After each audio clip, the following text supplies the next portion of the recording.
All right, it's 7 o'clock. I'll call the meeting to order and we'll start with the Pledge of Allegiance. I pledge allegiance to the flag, United States of America, and to the republic which is stands one nation, under God, indivisible, liberty and justice for all. We're gonna pause. What was that? We good to go? All right. All right, we'll start with any amendments to the agenda. I don't think we have anything. Sarah updated the agenda, so good with that. Well, actually, no, let's make a quick amendment to the agenda. We're gonna, Karen has a Just a quick, quick update on the MOCA 4-day gravestone preservation workshop at Sheepskin Cemetery. So we're gonna add that to, we're gonna make that 7.4. How about that? So we don't change the order. Yep. So we'll add that to that. All right, moving on to the minutes from 4.1, from August 22nd, 2022. Do I have a motion to accept the minutes? Yep. Moved by Karen. Do I have a second? Seconded by Tor. Any discussion on the minutes? Well, now that it's been pointed out. Yeah. The name is TOR and blending with the G at the it's correct later on, but But that's what the main accent. end. Yeah. So, all right. Did anyone see anything else?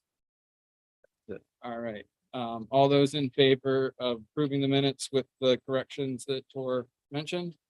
All right, passes 4 with 1 abstention because I wasn't here.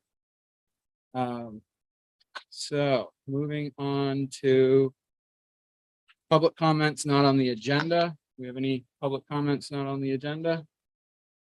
All right, going once, going twice. Future select board items, we're dealing with that right now. So skip that. And we'll move on to 7.1 Pumpkin Fest update. We'll let you take it away, Larry. Thank you. Most everybody knows me here, Larry Seidlinger. Tonight I wear the Pumpkin Fest hat. I'm the chair of the Safety and Transportation Committee for this year's Pumpkin Fest and last year's Pumpkin Fest and 4 or 5 before that. We are having a full-blown Pumpkin Fest this year. It is all going to be in Damascotta and Newcastle. We're going to start with the deployment on Thursday afternoon at 4 o'clock with forklifts moving pumpkins up and down Main Street.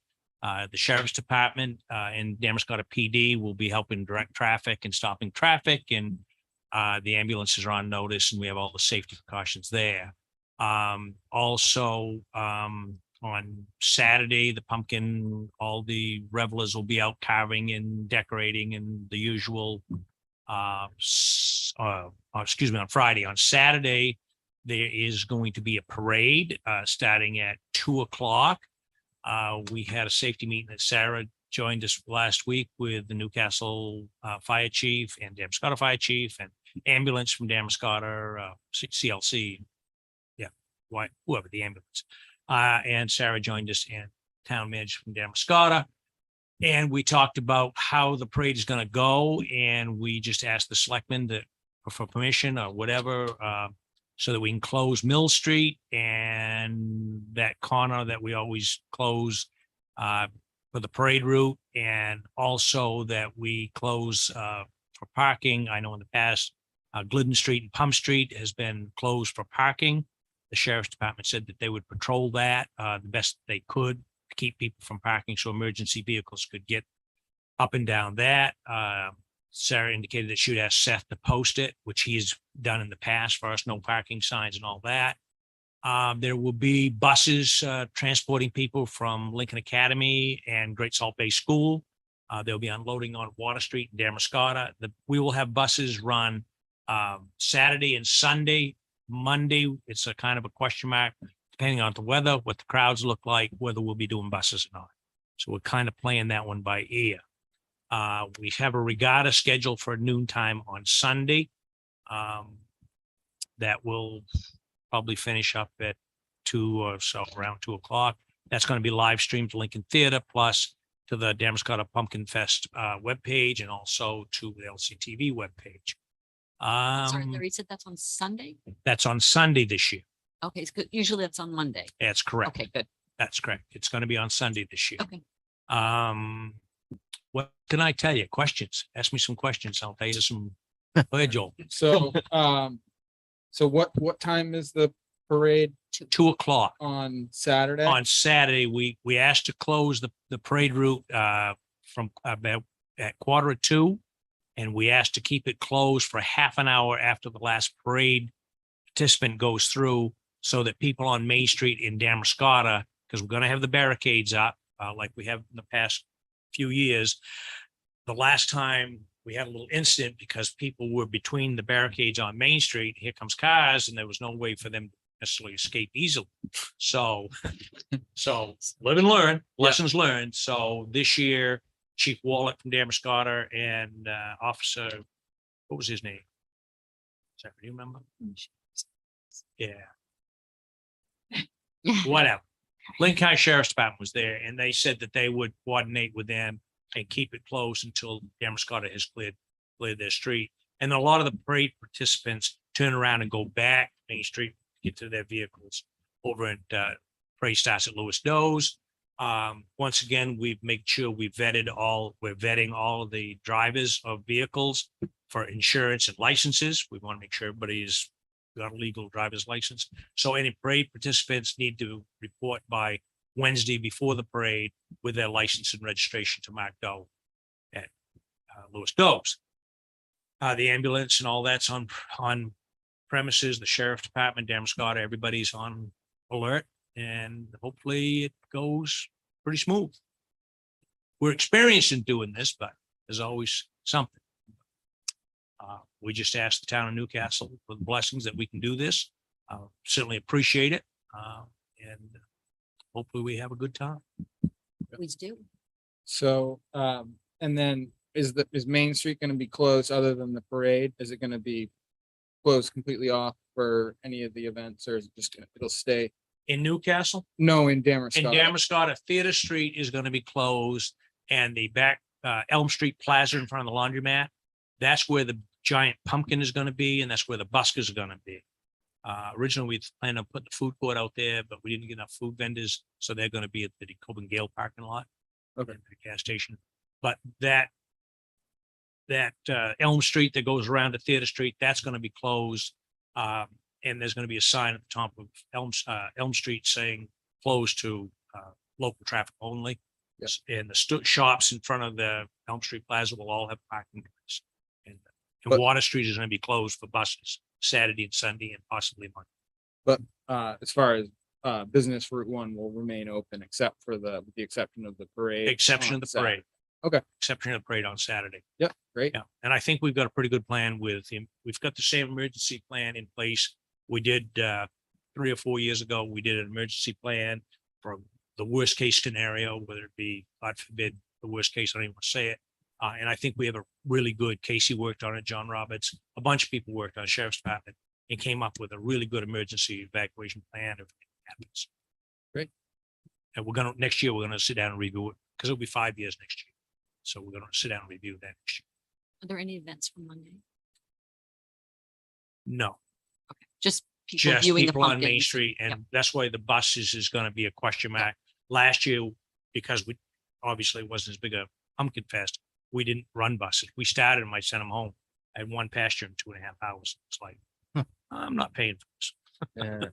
So, and cost has gone up dramatically for things like insurance, buses, flaggers. There will be flaggers on Main Street, let people go across the crosswalks and let the buses out, things of that nature.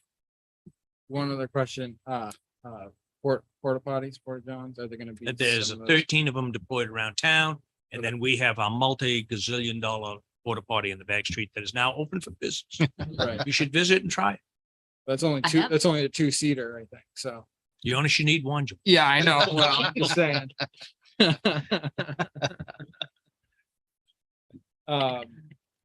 that's good. What Touche. other questions can I ask? I don't know.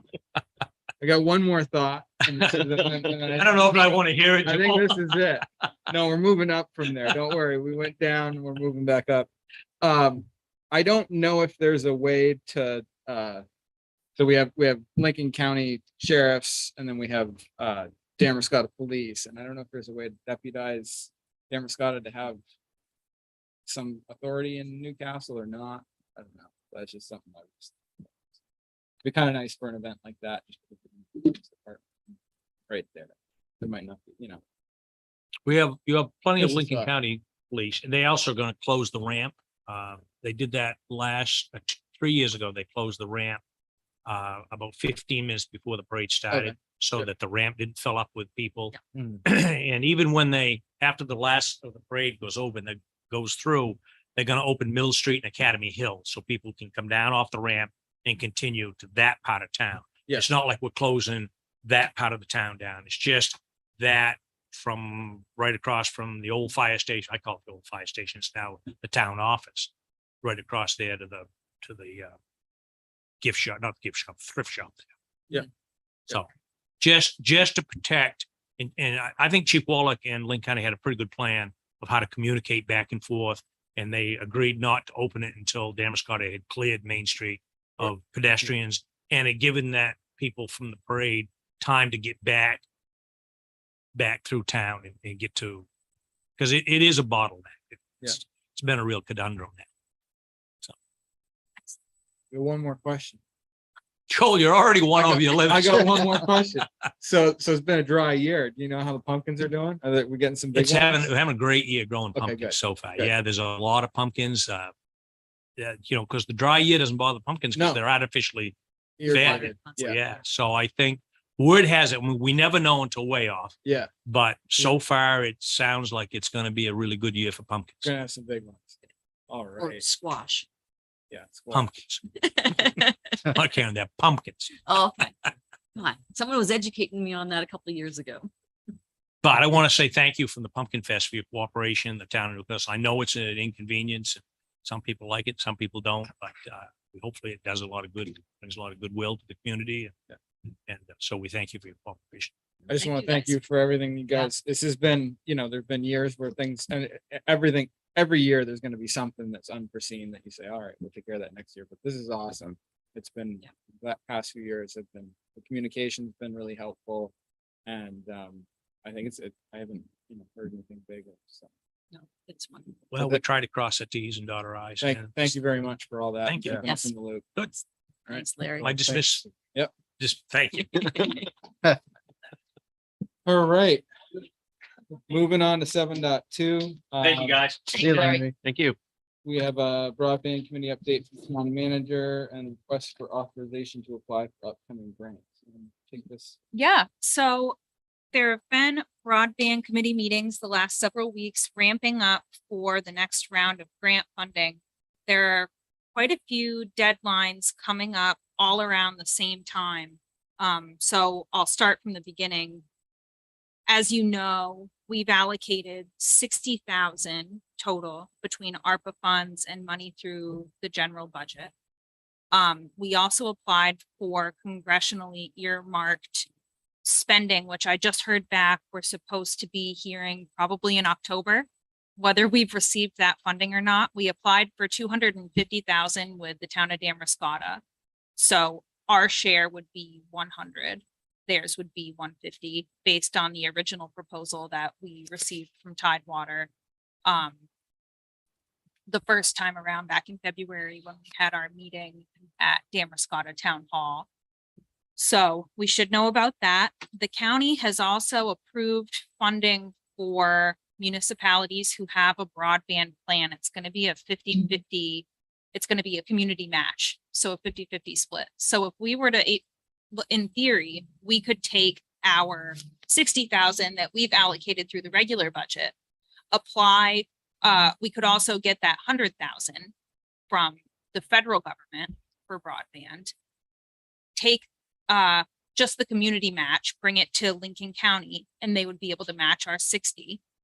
And then we can apply for Connect Main Authority funding with the help of Tidewater, which is a lot more available funding for Newcastle while still only allocating that 60,000. So it's kind of it's an exciting time to be thinking about what we want to do next. We are still working with Tidewater, but what we need is authorization from the select board to apply for the county grant match when it comes around, and also for Connect Main Authority spending, contingent, of course, on what money we have available. Once we hear back from all of these other different entities, it'll affect the plan that we bring to the Connect Main Authority. So Do we know, are there opportunities for those other sources of funds to reduce the town contribution? Yeah. well, it would affect if we, let's say, I would say no.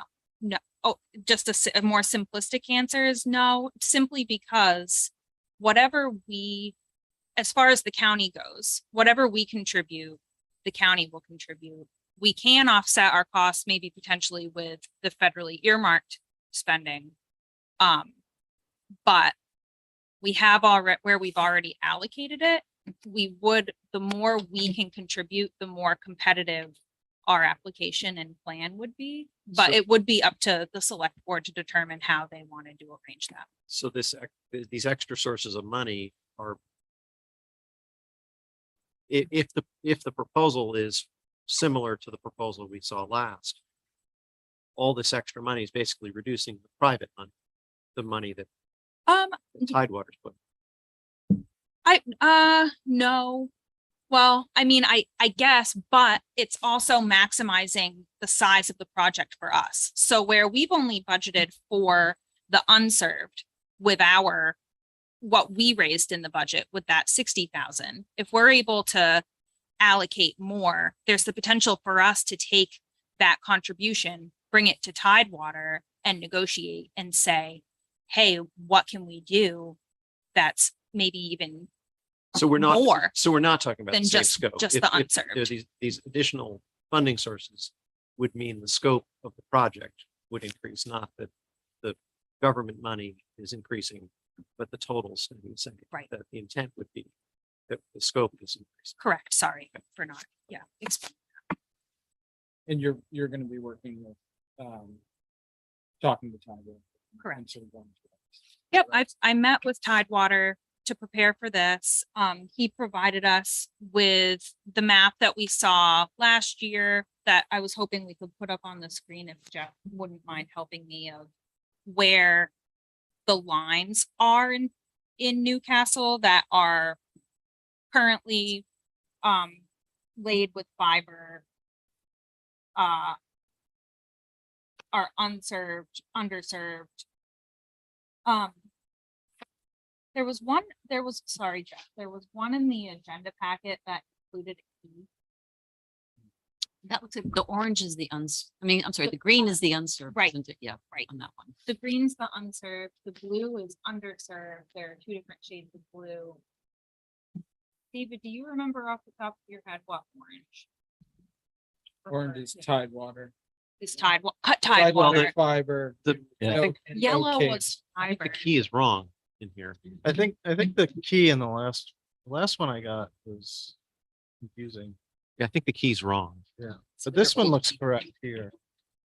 Cause the Yes. blue, which is majority of the network, is cable, no fiber. And in that other one, I think you're referring to, Rob, it said unserved or underserved, so there's some. I've got it something right weird. here. So yellow's Tidewater fiber and cable served. Orange is Yeah. Tidewater fiber, no cable served. Green is cable, no fiber. Blue, no fiber, no cable. But I don't think so- I don't think that's. Oh, no, accurate. it is reversed. You're right. Yeah. Yep, the blue, it's actually, what the key says is. Yeah. Blue Key's is supposed to wrong. be green and green's Yeah. supposed to Yeah. be blue, but I think yellow and orange are correct. And then the red dotted line is a consolidated service area. So- Yep. But what the plan would be, what the project would be, is really contingent on us applying for these grants and seeing how much money we end up with. And the federally earmarked funding could be a big deal. Now, but So- I think you were starting to talk about the deadlines. How does that hearing about it sounds like hearing about the earmark is, and having a proposal ready at a deadline is going to be challenging. So what I have heard is that we may hear back about the earmarked funding early October, which almost coincides exactly with beginning to apply for the county funding. However, applying for the county funding, it doesn't really matter if we have earmarked or not. So we can just, if we could get the approval tonight to apply for the county funding, that doesn't really affect it. What the earmarked funding, if we receive it, then we'll have to have another conversation about what we're looking to do with now the money that we have. Because if we had, in theory, we have our 60, we got 60 approved from the county match, and then we have 100 from the federally earmarked spending. That's 220,000. So we can really do a bigger project. Yeah. Budgeted for. So we'll have to revisit it once we know. When we were presented with the proposal last time, it might have been an issue of timing, but Tidewater didn't seem like they were interested in negotiation or varying from what they had presented with us. Do you get a sense that there's more openness to more negotiation and flexibility? I think things are different now for a number of reasons. For one, we've already allocated money in the budget. There's no question of whether it's there or not and how we need to raise it like there was the last time where we needed it. We hadn't had the conversation about ARPA yet. We had no money set aside in the budget. There was a lot of steps that we needed to do before we could even say yes to Tidewater. We're not in that spot anymore. We're ready. We have the money there. We're ready to apply for grants. So that helps us a lot. There's also a much larger pool available through the Main Connectivity Authority than there was previously, which is quite a game changer too. So the amount of money that the Main Connectivity Authority just received, David, do you remember off the top of your head? I believe, let me see it. They received 70 million for a program called Connect the Ready, which is a capital projects fund, 30 million for a Get Ready fund, which is a competitive grant to support community driven efforts for broadband, 30 million for an Enable Middle Mile partnership, which is public-private partnerships and development fund, and 20 million for Reach Me, which is line extension incentives. So we can apply for probably one, whatever our project best falls into, we can apply for any one of these pools of money, which were not there last time. I mean, I'll bet there are more communities now doing this.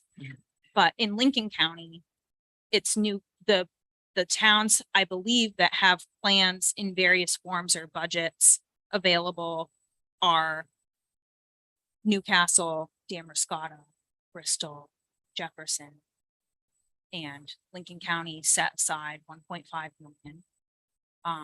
So you know, we're pretty competitive. So I got a question. The next step up. So I guess to back up, we in our last excuse me, grant funding opportunity, we were looking at serving I think like 99 homes, like 99 addresses maybe.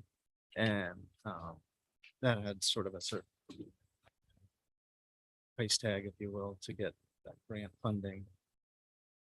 As a partner with Tidewater, if there's more money available and you're saying the scope to change, I guess what's the next step up from there? Because you know, the total step was like fiber Massive, everywhere. Right. And that was a massive Yeah. Price tag. So I'm That's- just wondering where are we in gradation? What's the next step up? So that's where we need to negotiate with Tidewater and say, how much money are you willing to put forth for this project? Here's all the grant funding that we received. what are you willing to put forth in order to maximize this investment and how far can we go? So I don't have a clear answer, but the more money, of course, that we can secure, the bigger the project can be. And I think the more probable it would be that Tidewater would be willing to contribute more of their own funds, because it makes sense for them as a private company to maximize on these available grant opportunities while they're there, where typically when they're upgrading lines to fiber, they're doing it 100% within their own budget. But here they're able to tap into federal, state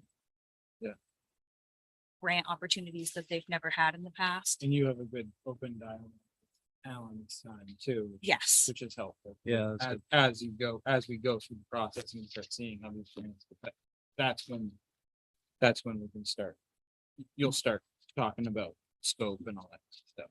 Right. Yeah, Right. so this, I think we're in a much better place money wise from the town, from the feds, from the state, from the county. Right. And I think we have the time to kind of, talk about this project and maximize it for.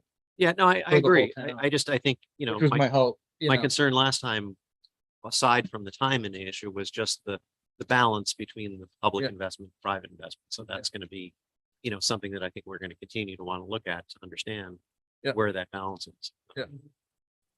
That also brings up that if it's a different scope, I know that the last time around, there were only 2 respondents to an RFP. Is there any reason to believe that the scope change means that we should look at other alternatives? Is there any way to informally sound out, if there was the other respondent, or I mean, this is, if we're talking about a different scale, maybe other entities are worth it. I would say if we were to put out another RFP, it's too late for Okay. us Yeah. to apply for all of these grants. So I wouldn't suggest it at this point. I also think that Tidewater has a real investment in this area. Sure. And I'm not sure that if we put out an RFP, of course, we don't know, Yeah. but I'm not sure that the results would be different. So I guess my question relative to the map, I think that's kind of what it really pertains to. But I don't know. I guess at some point it would be nice to know what those other sort of gradations would mean relative to the map. Yeah. The unserved, underserved, whatever. So anyway, it'd be something good to follow up on future meetings. I mean, I think with the first time we were talking about this, and we were rushing to get this map kind of put together in numbers. Mhm. And that was a big part of what we asked the broadband committee to do. So we got that work done, and that's huge. It's nice to have that plan. It's nice for, we've had some time, everyone's had some time to digest, where things are gonna go, and it might be, the expansion is maybe more geographically located around the unserved, because that would be the, kind of like a road project, where if you're doing a bunch There, of road right. projects, you keep it in that same area. But again, I think getting as many homes as we can, Right. served by this round would be pretty great. I'm looking forward to, again, just that, even though we're still kind of rushing on some of these numbers from potentially the federal government. I think we're rushing. I think we're just, But we're it's an unknown, yeah, we're anticipating and we Yeah. don't know. So it's like, but they're in that same boat with everyone anxious to else. know, I think is the thing. But I just want to say, I feel like we're not tripping down a hill anymore. Yeah. Like, I feel like we've got some dates in front of us. We've got explanation. And we know, it feels better that we have money set aside too, of course, but, Absolutely, right. Yeah. I think this is better. And we already have this dialogue. better. open, And we have the Process. information that we need, right? So do they. So I think it's this is kind of exciting to look forward to. And then, so you're looking for authorization from the board to apply to the county Correct. Matching fund of $60,000. For matching funds. And then I would need to come back to you all to determine the amount that we'd be applying for from Maine Connectivity Authority once the other grants shake out and we know what our contributions are going to be and what Tidewater is going to contribute. And that- I don't think we can commit without a number Right. And then Ah, a for a proposal. plan, basically. unfortunately, but we can commit at least to applying for the county. And is that grant. something that the broadband committee would task with, or is that something you'd be tasked with working with the vendor directly? Yep, I'd work on that with Okay, Tidewater. so you're gonna work on the vendor. Yep, and I'll keep, of Great. course, the broadband committee in the loop and we'll keep Yep. meeting and Nice. Yep. Great. Um, So if I can, Yeah. I just want to clarify, I don't see the scope expanding. So maybe we need to talk more about that tomorrow night or evening. The Lincoln County Planning Commission is having a session where we're talking more about what the Connectivity Authority is planning on doing. So I think as far as the broadband committee was initially thinking is that we're trying to get those unserved at this point and then move forward there. So, and I would hope that the authorization for the grant would be for more than 60,000 if we get the federal grant, because those will become town funds that possibly we could use to leverage the county funds to request. If we get the 100 and then we add our 60, I'd ask for the 320 or another 160 from the county. which is and- why we'll have to revisit the Right. conversation once Yeah. we know how the funding shakes out. But Right. in talking to Tidewater, there is the potential for the scope of the plan to change contingent on what funds we get. At this point, the plan has always been, and the only thing we budgeted for is the unserved at this point. However, well, there's we budgeted 60,000 to expand broadband. Right. And the goal of the broadband and the goal of broadband committee is to bring broadband to the entire town. So again, I think leaving the discussion about scope and grants and how to maximize those grants, Yeah, no, Sarah's got that. That's what she yeah, does. no, so I agree. And I think, I mean, I think it's great. what's it? Not Connect Maine. Maine, Maine Maine Connectivity Authority, yeah. MCA Yeah. is what it was. MCA, okay.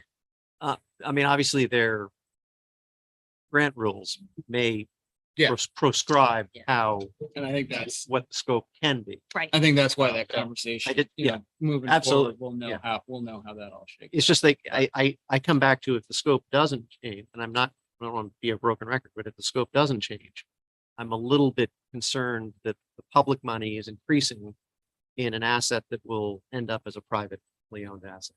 That's a concern that I have in the whole project, so. Yeah. All right, well, that's awesome. So Great. if we could take a vote Yep. for requesting authority to submit a grant application to Lincoln County. So I move that, yeah. Tor makes a motion. Karen seconds, all in favor? All right, passes 5-0. Thank you. Great, Thank you. thanks. Thanks, Carol. All right, moving on to 7.3 Lincoln County Budget Advisory Committee appointment. All right. Explain this to me a Yeah. little better. Yes, so we did this last year too, when I had just started. Every year, automatically, as municipal officers, you are all technically members of the Budget Advisory Committee. However, you are supposed to appoint one member to be a part of the process. Everybody is invited to go to this caucus. One member from each town. I've is that been what our- appointed a couple times, Okay. but no one ever invites me to the party. Oh. So, I kept on asking about like when the party was and when I got to go, what I should bring as far as snacks and all that kind of thing. But, and everyone assured me, oh no, you'll get an email from this person when it happens. And I never got the email. So Well, it's Um, September 15th at 3 PM. They were requesting every one of us No, show up. at No, that. they're requesting one of us to. No, It says it everybody. says presence of all selectmen from each town is requested. Oh, okay. Maybe there's a part, then maybe that's the pre-party. It's the after party. It's the after party. Maybe Only it's the the select after people party. go to. But it says current member. So what, don't all the towns have a current member? So we should, Yep, and it's been Joel. been, Okay. but I I've never guess. been invited to the party. Okay. So, and before me, it was Chris Doherty. And he was invited to the party. I Huh. would take that personally. if I were you. would Yeah. too. Yeah. Maybe Chris is still going in my stead. I don't know. Maybe he's getting the invitation and Oh, he bakes the best pumpkin bread, and so they bring him along. The Thursday, September 15th at 2022. Who wants to go? Wants to, or will feel Who obligated to. Wants to go. I mean, just don't, you guys just raise your hands if you want to, please don't all talk at once. Wow. We're gonna have to implement the rule where we really slow down. Anyone, debate. September 15th is coming right up. That It is, it's today. Thursday. This Thursday? Yeah. Yeah. Oh, I can't. You gotta- finally get an invite to the party. And You won't gotta go? invite me to the party a little bit. Yeah, well, I need a little bit more notice than that to make it to the party. It's like, what time is Man. the thing? 3 o'clock. Ooh, It's a great time of day. At the Lincoln Oh. County Courthouse in Newcastle. I don't know if I can get back from Portland in time. You do a lot. I can probably squeeze it in. Yeah. Oh, man. Tom? Tom, We love you. you are getting the gold star. Not only are you the new guy, but you are signing up for all the good stuff. This is a really, you'll learn a lot of this.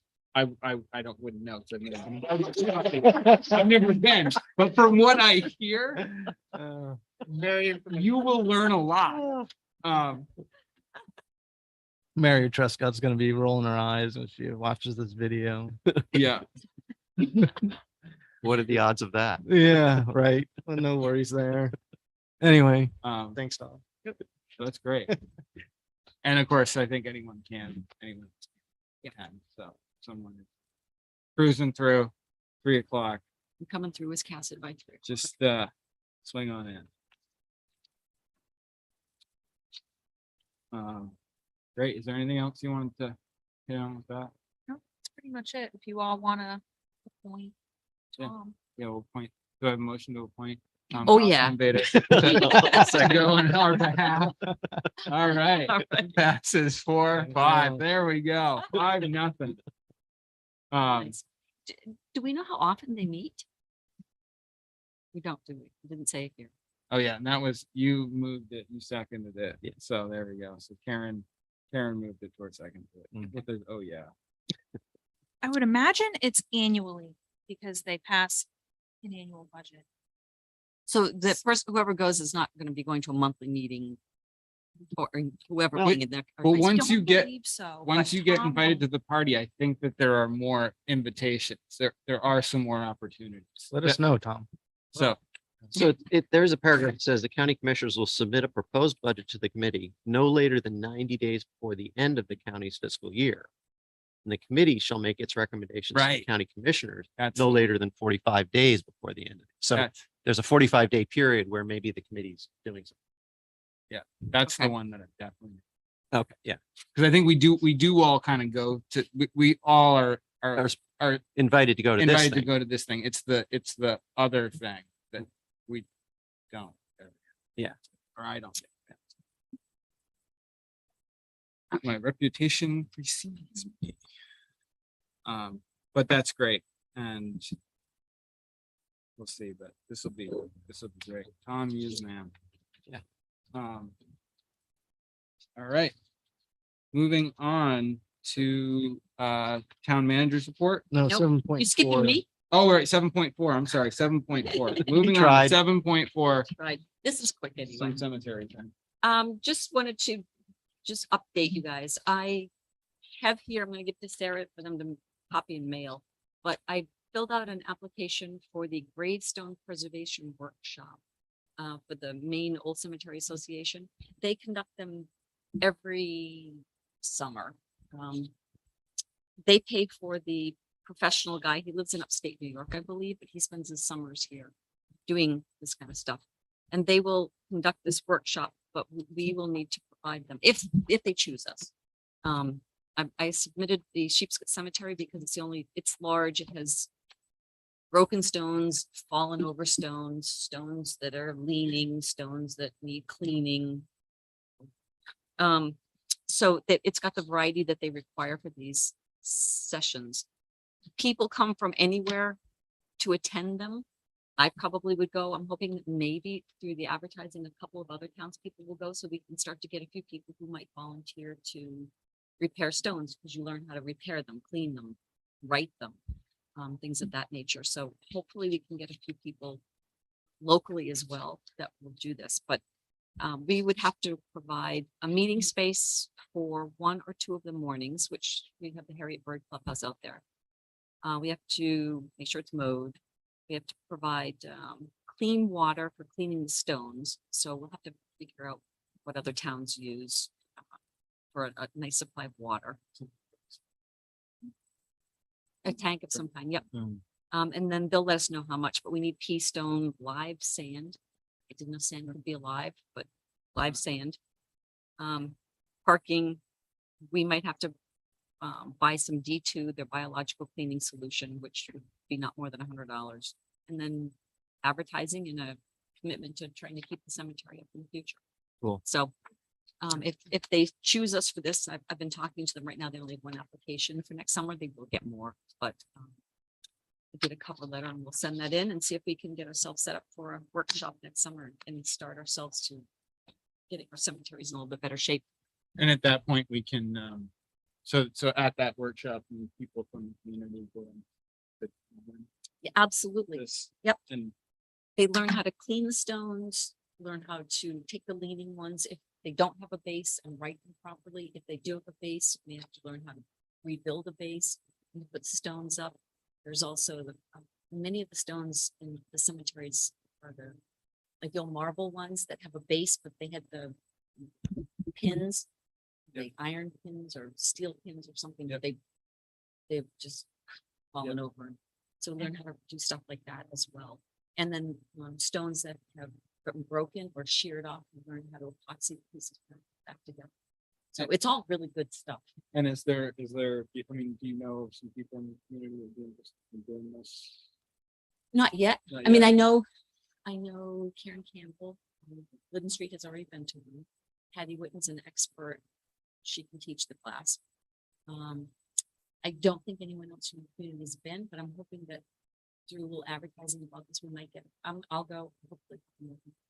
Yeah. So that we can get a small committee together to do some more of this in some of the other cemeteries. Yeah. I think you mentioned it. I did. So, yeah.